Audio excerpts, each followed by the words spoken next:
Hey, I'm Maud and I'm a high level player in the Irish Free community.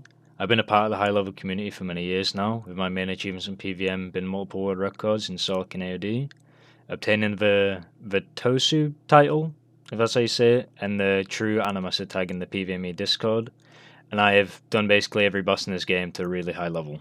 I think most known high level PVMers would agree that I'm high tier, but everyone has their own opinion. And I'm saying this to give context to why I'm making this video. I'm making this video to give the perspective of a high level player, although these are my own opinions and takes, and I feel like I can speak for a large amount of people in the high level community.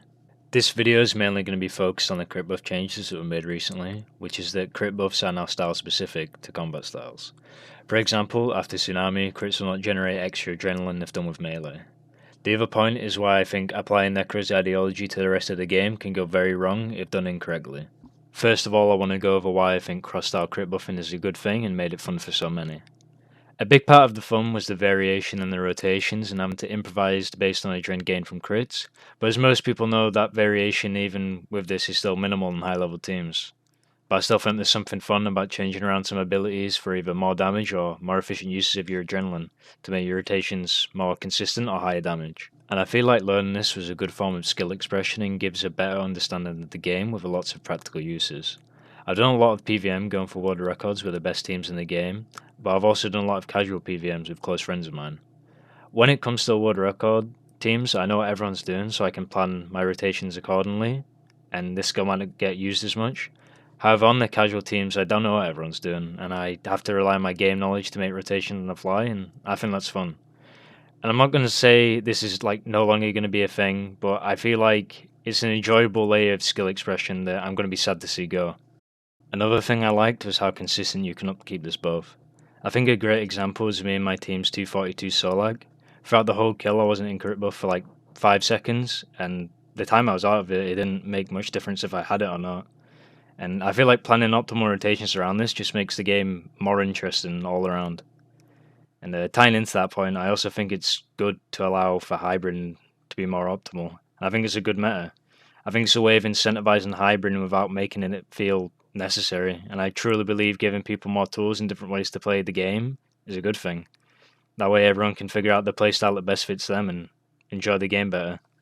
I personally like using every edge that is available and building around that. And some people like star camping, that's fine. Play how you want to play. But I don't think the way others play should influence your decision how you want to play, and that's just what I feel like this update is. I also want to address the common thinking that hybrid is dead and that Starcamp will be best ever, when it's just not going to be the case at most bosses. All of the combat styles have downtime between their ults, so it's always just going to be more optimal to swap into a different combat style. Nekka, for example, has a 1 minute 30-second cooldown its ult, and after I finish my ult, I can swap to mage, do a full sun rotation, then swap back, no problem at all.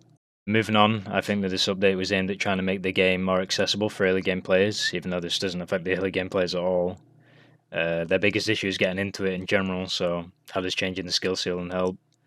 I think something along the lines of better explaining combat and working to make it more intuitive or easier to understand is a better approach.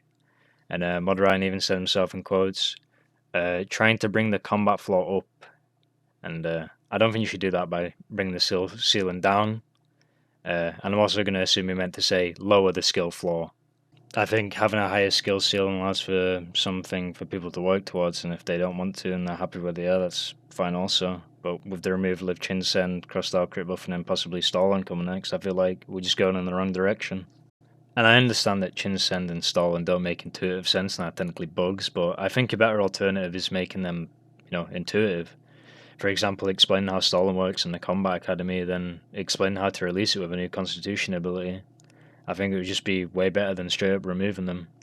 I also just straight up think that this change is just unfinished. They made this update and came with promises of like these grand future plans with all these nice updates, but I feel like they haven't given an alternative. If this update came out with like 120 combats or something, and all styles got new alternative abilities, I could probably get behind it. But as of now, I just can't.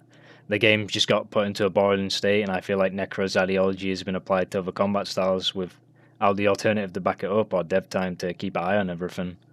To end off, I want to go over what I think will be the best course of action. I think they should revert the change, not including Necro, obviously, since that was designed with that change in mind. get Necro to where they want it to be, and then they can shift their focus onto the other stars and put some more care into it, as they do with Necro. I think it's the healthy approach and maybe better long term, but maybe even some remote play testing like that was done with Necro, or beta test like the Fractious Away could help with these updates. Thank you for watching. I hope you can see it from my perspective, and if you want to let me know your opinions, just leave it in the comments. I'd be happy to read them. Now, I'd love to say more on this, but it's kind of hard to give the extra effort when you know Jagex is going to take your advice on board, so yeah.